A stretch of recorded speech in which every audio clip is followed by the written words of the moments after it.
हर आपै सबद सुरत धुन आपै, हर आपै वेखै विगसै आपै, हर आप जपाए आपै हर जापै। श्री गुरु रामदास जी महाराज ने ये कहा है कि वो हरि स्वयं धुन है, वो स्वयं शब्द है, वही शब्द धुन है। वो स्वयं ही हमें नाम जपाता है, वही हमें स्वयं शब्द धुन सुनाता है। वो जब चाहे तब ये सब होता है। हमारे चाहने या ना चाहने से कुछ नहीं होता। अब इस धुन को थोड़ा गौर से समझने की कोशिश करें कि धुन है क्या, ये धुन कैसे उत्पन्न होती है, ये धुन कहाँ बजती है और ये कैसे बजती है। चलो मैं आपको एक उदाहरण देता हूं। किसी बांस को ले लो जो अंदर से भरा हुआ हो, उस बांस में फूंक मारो या उस बांस में कान लगाओ तो कुछ सुनाई देगा? भाई उसके अंदर कुछ सुनाई नहीं देगा, क्योंकि वो बांस पहले से भरा हुआ है। यदि वो अंदर से खोखला होता और हम दोनों ओर से उसे बंद कर देते और फिर कान लगाते, धीरे से हटाकर हाथ को कान लगाते, तो हमें उसके अंदर कुछ सुनाई देता। उसके अंदर जो हवा है, हमें वो हवा का एहसास होता। भाई अब अपने आप को थोड़ी देर के लिए उसी बांस पर केंद्रित करो कि जो हमारा शरीर है ये उसी बांस की तरह है। जैसे वो भरा हुआ है ना, ऐसे ही भरा हुआ है। हम इसके अंदर कान लगाएं, ध्यान लगाएं, अपने मन को अंदर ले जाएं, हमें कुछ सुनाई देता है? ना हमें कुछ सुनाई देता है, ना हमें दिखाई देता है। इसकी वजह क्या है?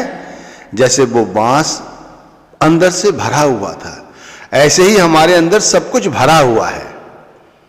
मन, माया, संसार, आसक्ति, मैं, मेरी, सब यही भरी हुई है। अब चूंकि हम जन्मे जहां हैं, हमने हर जगह माया ही देखी है, तो हमारे अंदर माया ही होगी, शब्द तो होगा नहीं। शब्द है, लेकिन हम शब्द को अभी तक प्रकट नहीं कर पाए। अब हमें गुरु कहते हैं कि तुम अपने अंदर ध्यान लगाओ, और हम ध्यान लगाने की कोशिश भी करते हैं, लेकिन हमारा ध्यान नहीं बनता और हमें अपने अंदर कुछ सुनाई नहीं देता। तो हमें क्या करना होगा? हमें अपने आप को उसी बांस की तरह खाली करना होगा। पहले अपने आप को खाली करो। जब हमारा शरीर अंदर से खाली हो जाएगा, तब हमें अपने अंदर कुछ सुनाई देगा। इसीलिए ये बात समझने की है, जैसे उन्होंने कहा, और इसी बात को पांचवी पातशाही ने भी कहा। वो कहते हैं शब्द, नाम और वाणी ये सब कुछ परमात्मा है, गुरु है, ईश्वर है। गुण गोविंद नाम धुन वाणी, सिमृत सासत वेद बखाणी। अब वेदों में इसकी चर्चा की जाती है।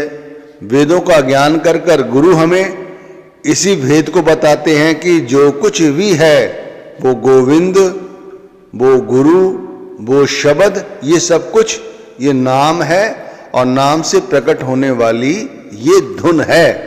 अब जब गुरु ज्ञान लेकर हम अपने आप को अंदर से खाली करते हैं और भजन करते हैं, तब हमें अपने अंदर शब्द धुन की या शब्द की अनुभूति होती है।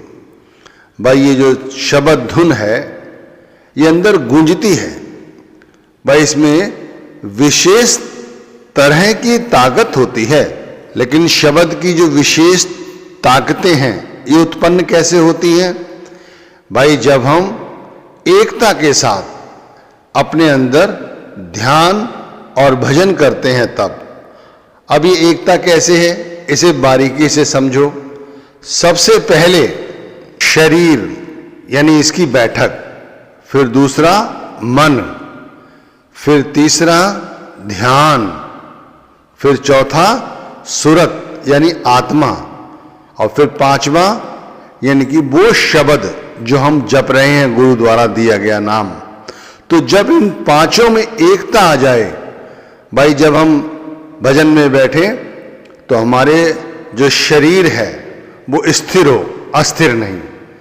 फिर हमारा जो मन है वो भी इसी शब्द का अभ्यास करने के लिए लालायित हो, यानी इसी शब्द के साथ जुड़ा हो। बाहरी शक्लों का और बाहरी चिंतन का पूरी तरह से इस समय मन में कोई भी प्रपंच ना हो। फिर ध्यान वो भी शब्द यानी गुरु का हो। फिर हमारी जो सूरत है यानी हमारी जो आत्मा है वो भी इस शब्द के रहस्य को जानने के लिए पूर्ण एकाग्रता स्थापित कर ले। फिर जो शब्द वो जो कि हम अपने अंदर जाकर प्रकट करना चाहते हैं धुन रूप में, जब ये पूर्ण एकता की स्थिति में आ जाते हैं तब हमारे अंदर धुन उत्पन्न होती है। और जब ये अभ्यास गहन होता जाता है तब ये धुन और स्पष्ट रूप से सुनाई देती है। अब इसकी ताकत का अंदाजा कैसे होता है? भाई जैसे जैसे हम इस धुन को सुनने लगते हैं और हमें ये स्पष्ट होती चली जाती है, तब हमारी जो आत्मा है वो प्रबलता के साथ मन को अपने अधीन कर लेती है। अभी मन जो है हमारा आत्मा के अधीन नहीं है, हमारी आत्मा मन के अधीन है। और ये वो अवस्था है जब इसी अभ्यास के द्वारा हम जीते जी यानी कि मरने का अभ्यास सीख जाते हैं। कहने का मतलब है हम भजन करते हैं और हमारा ख्याल सचखंड तक पहुंच जाता है, उस ईश्वर के लोक तक पहुंच जाता है। ईश्वर के धाम में जो कुछ होता है वो भी जीते जी हम देख लेते हैं। या ये कहा जाए कि भविष्य में क्या होने वाला है हमारे साथ उसका पता चल जाता है, और हम भूतकाल में क्या थे इसकी भी हमें जानकारी हो जाती है। अब कहने का मतलब है जो मन अभी तक किसी के काबू नहीं आया वो भी इस धुन को सुनने के बाद वो भी परमात्म भक्ति में लग जाता है। धुन सुनकर मन समझाई कोट जतन से ये नहीं माने, धुन सुनकर मन समझाई। ये मन जो चंचल है, चपल है, वो भी परमात्मा के अधीन होकर नाम भक्ति में जुड़ जाता है। शक्तिशाली मन अब शक्तिहीन हो जाता है और वो गुरु के भाणे में रहता है। अब शुरुआत कैसे करनी है इसे समझो। जब भी भजन बंदगी के लिए बैठो तो पूर्ण एकाग्रता के साथ बैठो। सबसे पहले ध्यान रखो पूर्ण एकाग्रता के साथ। अब ये पूर्ण एकाग्रता क्या है पहले इसे समझो। पहले सबसे पहले तन को साधो। अब जैसे माना सुबह ब्रह्म मुहूर्त में हम उठे, हमने एक आसन बिछाया और हम उस पर बैठ गए। हम लोग क्या करते हैं, अधिकतर जहां हम लेटे होते हैं हम वहीं उठकर बैठ जाते हैं। सर्दी होती है तो जो चादर ओढ़ी होती है उस चादर को ओढ़कर उसी जगह बैठ जाते हैं। लेकिन उस जगह होता क्या है हमारे साथ, आप सभी जानते हैं कि हमें बहुत जल्दी आलस आ जाता है और हम बैठे बैठे सो जाते हैं। तो इस तरह से अगर हमारा जो तन है क्या वो सधा, जबकि वो तो सधा होना चाहिए, सीधा रहना चाहिए, चेतन रहना चाहिए। थोड़ा इस समय उसको इस तरह का आलस्य नहीं दिखाना चाहिए। तो इसके लिए क्या है कि पहले उस जगह से उठो और तन को साधो। तन को साधने का मतलब है आसन बिछाया, अच्छी तरह से हाथ मुंह धो लिए और फिर दूसरी चादर ले लो या उसी चादर को दूसरी जगह लाकर जहां बैठ रहे हो उससे ओढ़कर फिर ध्यान करना शुरू करो। पहले तन को साधो। फिर दूसरी बात कि जब आपको लगे कि मैं सही तरह से बैठ गया हूं, पालथी मार ली है, हिलना डुलना बंद कर दिया है, जब आप सुचारू हो जाएं, संयमित हो जाएं, तो फिर अपनी श्वासों पर ध्यान लगाएं। जब आपकी श्वासें भी सामान्य हो जाएं और उन श्वासों पर मन को साधो, यानी जो मन है जो बहिर्मुखी है, बाहरी शक्लों और पदार्थों के चिंतन में लगा हुआ है, उसे इन श्वासों के साथ जोड़ो। फिर ये दूसरी क्रिया करने के बाद अब ध्यान को साधो। ध्यान कहाँ लाना है? सहस्रदल कमल पर, जहां बहनें बिंदी लगाती हैं, इस जगह लाना है। अब यहां पर ध्यान को लाओगे तो ध्यान को गुरु के स्वरूप के साथ जोड़ो। इसके लिए क्या है? ध्यान अंदर पहले बने, फिर यहां पर आएगा। अंदर खाली यदि होगा, जैसे शुरू में समझाया कि बांस खाली है, इस तरह हमारा शरीर अब खाली है, कुछ ना कुछ जगह बनी है, तो जगह गुरु की बनी है, तो उस ध्यान को गुरु के स्वरूप के साथ जोड़ो। तो यहां ध्यान जब गुरु के साथ जुड़ जाए, गुरु का स्वरूप सामने आ जाए, फिर बहुत प्रेम प्यार से उस गुरु के दर्शन करो। जैसे गुरु के दर्शन करते हैं ना बाहरी तौर पर, उन दर्शनों को अब यहां पर गुरु के स्वरूप के साथ जोड़ो। अभी देखो, हमने नाम जपना शुरू नहीं किया है, अभी हम केवल ध्यान में हैं। ध्यान में गुरु का ध्यान है, तो हमारे अंदर भाव भी ऐसे होने चाहिए कि अभी गुरु हमारे सामने बैठे हुए हैं, हमारे शरीर के अंदर मौजूद हैं और आज्ञा चक्र पर हैं, इस सहस्रदल कमल पर हैं, और गुरु के ललाट को, गुरु की आंखों का ध्यान करते हुए भाव लाओ। आंसू निकलने चाहिए, इतना प्रेम होना चाहिए। जब ध्यान बने तब धीरे धीरे बड़े प्रेम से, प्यार से गुरु को पुकारो, यानी नाम जपो। नाम जपो, आप समझ रहे हैं? इस तरह धीरे धीरे बड़े प्रेम प्यार के साथ नाम जपना है, और नाम लगातार जपना है, धीरे धीरे नाम जपना है। ध्यान गुरु का करते रहना है और आलस्य नहीं दिखाना है। नाम इतना धीरे भी नहीं जपना है कि एक नाम जपने के बाद गैप रह जाए और बीच में कोई सोच आ जाए। अगर जैसे 5 पवित्र नाम है तो पांचों को क्रमबद्ध तरीके से धीरे धीरे नाम जपें, फिर लगातार जपें, फिर पूर्ण एकाग्रता के साथ जपें। ये एकाग्रता क्या है? ये समाधि है। इस समाधि में जब उतरोगे तो ये हमारे अंदर शून्यता लाती है। शून्यता मतलब कि जो हमारा ख्याल बहिर्मुखी है बातों में, वो उन बातों से हटकर इस समाधि में उतरता है।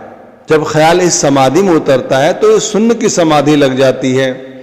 और जब हमारा यह अभ्यास बन जाता है, चाहे वो 2 दिन में बने, 2 महीने में बने, 2 साल में बने, 10 साल में बने, लेकिन इसी तरह की समाधि जब पूर्ण हो जाती है तो वो शून्य समाधि में परिवर्तित हो जाती है। जब वो शून्य समाधि में परिवर्तित हो जाती है तो धीरे धीरे हमारे अंदर कुछ प्रकट होता है, हमें उसका अनुभव होता है। अब उसका अनुभव पूर्ण करने के लिए हमें भजन करना जरूरी है। अब इसे भी समझो, हम लोग क्या करते हैं? सुमिरन करते हैं पर भजन नहीं करते। अब शब्द धुन सुनने के लिए भजन करना परम आवश्यक है। अब भजन के लिए माहौल बनाओ, सुमिरन करने के साथ ही उसी स्थान पर भजन के आसन पर बैठ जाओ। अब सुमिरन और भजन के आसन में थोड़ा सा अंतर है। अब आप कहेंगे ऐसा क्यों किया जाता है? भाई इसलिए किया जाता है क्योंकि भजन वो प्रक्रिया है जिसमें जीते जी मरने का अभ्यास किया जाता है। उसके लिए हमें अपने कानों को, अपनी आंखों को सुचारू रूप से बंद करना होता है। आंखों को बंद कर लिया, कानों को बंद कर लिया, और जो अन्य इंद्रियों के द्वार हैं वहां से भी ख्याल को हटाकर केवल सहस्रदल कमल पर ध्यान लगाने की आवश्यकता है। अंदर क्या हो रहा है ये जानने की जरूरत है। बाहर क्या हो रहा था और वो अंदर सुनाई दे रहा है, उस पर ध्यान नहीं लगाना है। हम लोग यही करते हैं कि भजन में बैठे होते हैं और गुरु के स्वरूप का ध्यान कर रहे होते हैं। हमें ये भी नहीं करना है। यहाँ पर गुरु के स्वरूप का ध्यान भी हमें नहीं करना है, ये भी वर्जित है भजन में। भजन में तो केवल वो अवस्था है जहां पर हमें अपनी आत्मा का साक्षात्कार करना है। आप समझ रहे हैं? आत्मा का साक्षात्कार नहीं कर पाते हैं बड़े बड़े लोग। संत महात्मा भी बहुत सारे ऐसे हैं जिन्हें आत्मा का साक्षात्कार नहीं हुआ। अरे आत्मा का साक्षात्कार हो गया तो धुन अपने आप प्रकट हो जाती है। आप समझ रहे हैं? अंदर क्या देखना है?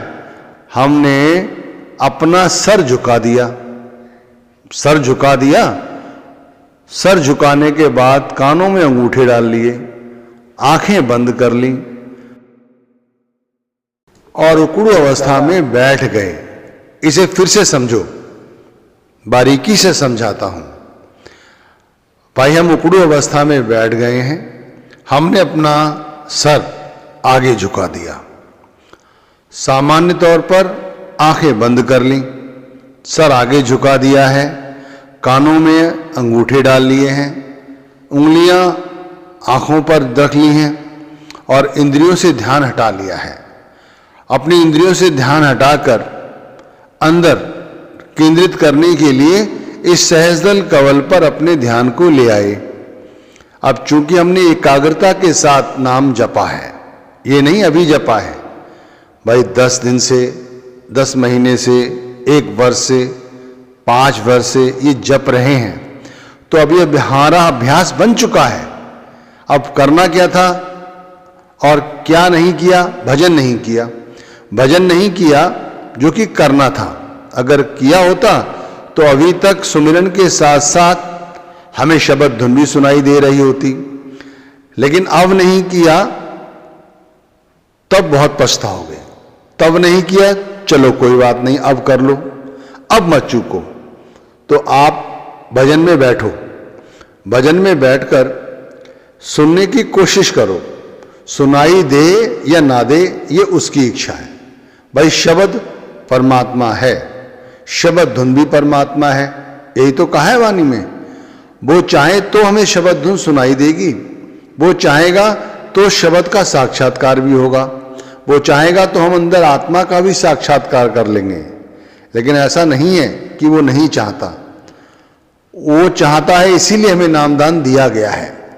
तो आप इस अभ्यास को अच्छी तरह से करें। मैं बार बार भजन में बैठने की प्रक्रिया क्यों सिखा रहा हूं? इसलिए सिखा रहा हूं क्योंकि भजन हम करना नहीं चाहते, जो कि हमारे लिए सबसे जरूरी है। मनुष्य जन्म में ही भजन व्यक्ति कर सकता है।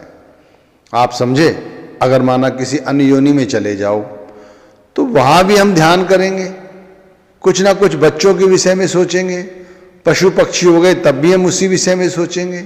अरे भजन तो मनुष्य जन्म में ही कर सकते हैं भाई, जब में कुछ ध्यान ना रहे। अब यह अवस्था बहुत ऊंची है, इसीलिए कहा जाता है कि भाई शब्द धुन सुनो, शब्द धुन सुनकर शब्द की शक्ति अपने अंदर प्रकट करो। और यह अभ्यास द्वारा प्रकट होती है, और एक बार प्रकट हो जाए तो फिर हमारा नाम दान लेना सफल हो जाता है।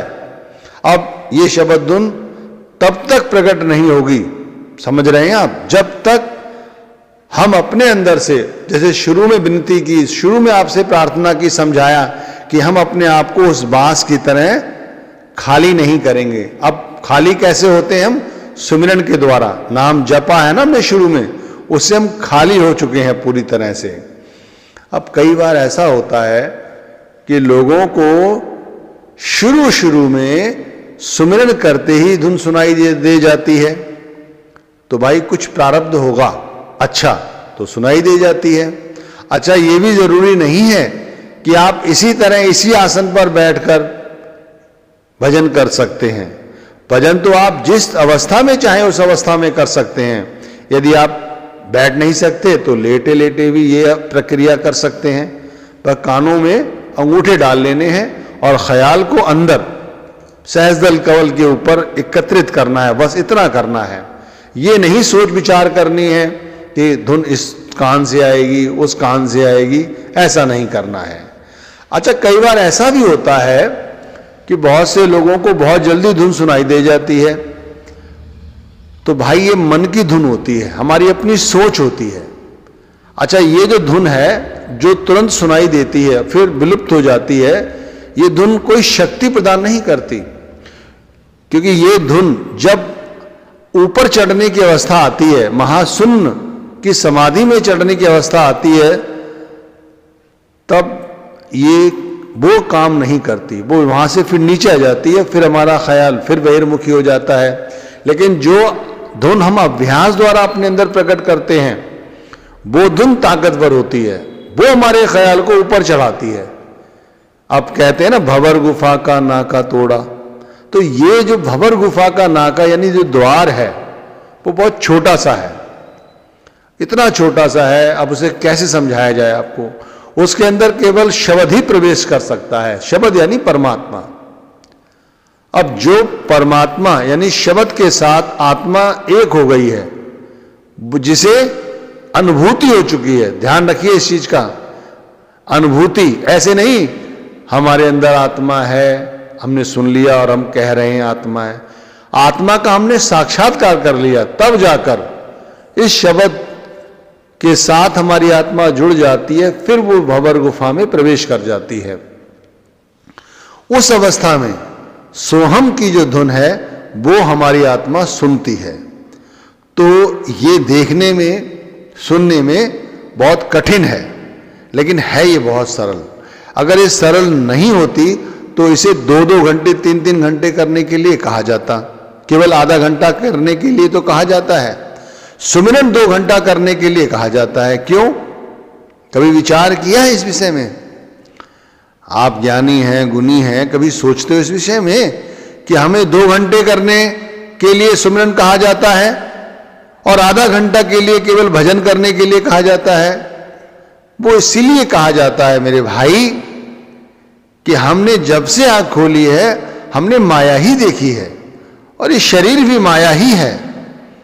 अब माया इतनी हमारे अंदर प्रबलता से रगों में बस चुकी है कि वो जो हमने शुरू में आपसे विनती की कि हमें उस बांस की तरह अपने आप को खाली करना है, तो पहले हमें अपने आप को खाली करना है। तो वो खाली कैसे होंगे?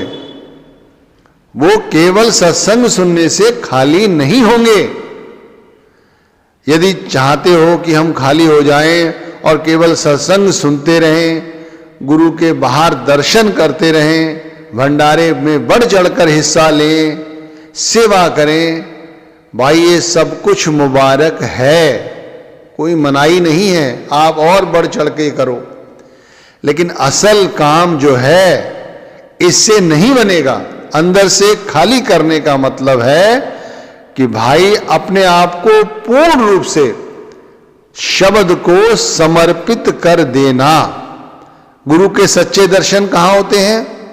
सहस्त्रदल कमल पे। शब्द धुन प्रकट कहां होती है? सहस्त्रदल कमल पे। जीते जी मरने का अभ्यास कहां किया जाता है? सहस्त्रदल कमल पे। सब कुछ बनता कहां पर है? सहस्त्रदल कमल पे। हमें अपने ख्याल को नीचे से सबसे पहले कहां लाना होता है? सहस्त्रदल कमल पे। आप समझ रहे हैं? सहस्त्रदल कमल पे, आज्ञा चक्र पर, त्रिकुटी पर, इन सब बातों का निचोड़ एक ही है कि हमें अपने ख्याल को यहां लाना है। इसीलिए कहा जाता है कि भाई कम से कम 2 घंटे का नाम जप करो, वो भी सही तरह से। और हम कैसा करते हैं? नाम जप करते समय माया इस कदर हमारे सर चढ़ी हुई है, उस समय भी हमारा ख्याल बहिर्मुखी रहता है। अब धुन में अनद के नाद हैं, रुनझुन की झनकार है, तरह तरह के प्रकाश हैं। यहाँ सोहम की धुन भी है, या ओंकार की धुन भी है जो सर्वत्र व्याप्त है। ओंकार एक धुन, एक राग अलापै। 5वीं पातशाही ने यह अनुभव हमारे साथ व्यक्त किया, जो संपूर्ण सत्संग का निचोड़ है। अगर आप इसे समझ गए तो सारा सार समझ आ जाएगा। वो कहते हैं ओंकार एक धुन, एक राग अलापै, एकादेशी एक दिखावे, एक को रहा व्यापै। भाई उन लोगों को समझना चाहिए जो आज धर्म की डोंडी पीटते हैं। एक है, एक 10 नहीं है। वो धुन एक है, वो ईश्वर एक है, वो एक ही राग अलापता है। वो एक राग क्या है? वो शब्द धुन है, वो सभी के अंदर है, वो सभी में एक जैसी ही है। हमें अपने अंदर वो प्रकट करनी है, यही सच्ची भक्ति है। बाकी सारा जो कुछ है वो दिखावा है। धुन प्रभु का असल जाप है, असल भक्ति है धुन। जिसने अपने अंदर धुन को प्रकट कर लिया, उसका नाम दान लेना सफल है। मैं कहता हूं वही गुरु का सच्चा सेवक है, जिसने अपने अंदर धुन प्रकट कर लिया। भाई आज इस धुन ने ही, मैं तो ये कहूंगा ये सच है, इस सारे संसार को संभाल रखा है, सारे संसार को। हम भारत में रहते हैं, मैं समस्त देशों की बात कर रहा हूं, शब्द ने ही सब कुछ संभाल रखा है। वाणी को समझो।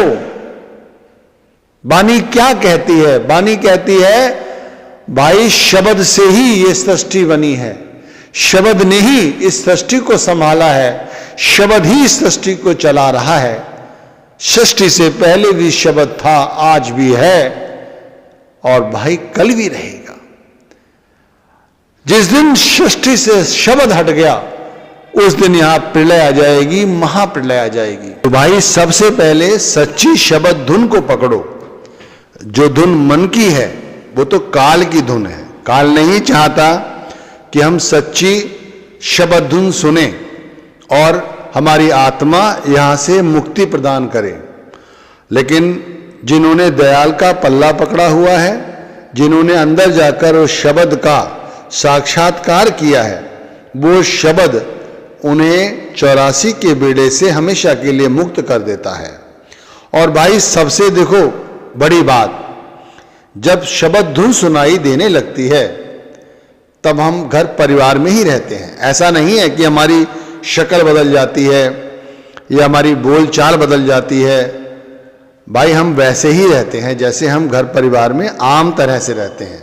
बस हमारा जो आंतरिक रूहानी जो सफर है वो बदल जाता है। हम बेमतलब की बातों में नहीं पड़ते, बेमतलब की बातों को अंदर ग्रहण नहीं करते, जिससे कि जो बांस हमने खाली किया है वो फिर से भर जाए। अब उसके अंदर शब्द भरा हुआ है, शब्द प्रकट कर लिया है। ऐसी अवस्था में अगर हमारे प्राण भी जब इस शरीर से जाते हैं, माना शरीर हमारा दुर्बल हो चुका है, हम वृद्ध हो चुके हैं और हमें अब यम के द्वार जाना है, धर्मराज के पास जाना है, तब भी हमारी धर्मराज ख्वारी नहीं कर सकता, क्योंकि हमने शब्द को अपने अंदर प्रकट कर लिया है। तो जब वो घड़ी आती है तो स्वयं वो शब्द कहते हैं गुरु के अनुयायी ही लेने आते हैं। तो ये शब्द धुन का एक विस्तृत ज्ञान है। इसे समझने के लिए हमें अपने आप को जैसे भजन में, मैं फिर समझा रहा हूं इस बात को, बड़े विचार से समझें। भजन नहीं करते हो फिर भी इस बात को समझो कि भजन करते समय जैसे उकड़ू अवस्था में हम बैठ जाते हैं, सर आगे झुकाकर, आंखों को बंद करके, कानों को बंद करके पूर्ण रूप से परमात्मा के सपुर्द हो जाते हैं। इसी तरह हमने अपने आप को वास्तविक जीवन में उस मालिक को सपुर्द कर देना है। भजन की प्रक्रिया माना सुबह करोगे, ये दिन भर करना है। जो कुछ है वो मालिक का है। क्रोध नहीं करना है, लोभ नहीं करना है, वासना नहीं करनी है, आसक्तियों में नहीं पड़ना है। एक खेल खेला जा रहा है, उस खेल का केवल निरूपण करना है, अंदर ग्रहण नहीं करना है। बस इस तरह से हंसते खेलते हुए, ये नहीं अपने मन पे बोझा रखना है, अरे नहीं कि मैं कुछ और हूं, ये इस तरह का भेदभाव नहीं करना है। सारी भक्ति निष्फल हो जाएगी, ध्यान रखना। जैसे पांचवी पातशाही ने, मैंने समझाया पहले, आपने कहा है कि एक ही है ओंकार की धुनी, दो नहीं है, वो सर्वत्र व्याप रही है। ओंकार एक धुन, एक राग अलाप है। ये बात ध्यान रखो, तब काम बनेगा, तब वो शब्द धुन सुनाई देगी। और सुनने के बाद हमारे अंदर जो अज्ञानता का अंधेरा है तब वो दूर होगा। गुरु का वो सूक्ष्म स्वरूप प्रकट होगा जिसे सदियों से जानने के लिए हम लालायित हैं, परेशान हैं। उसे देखने के बाद फिर आत्मा बस एक ही उसकी चाह रह जाती है, मुक्ति और मोक्ष।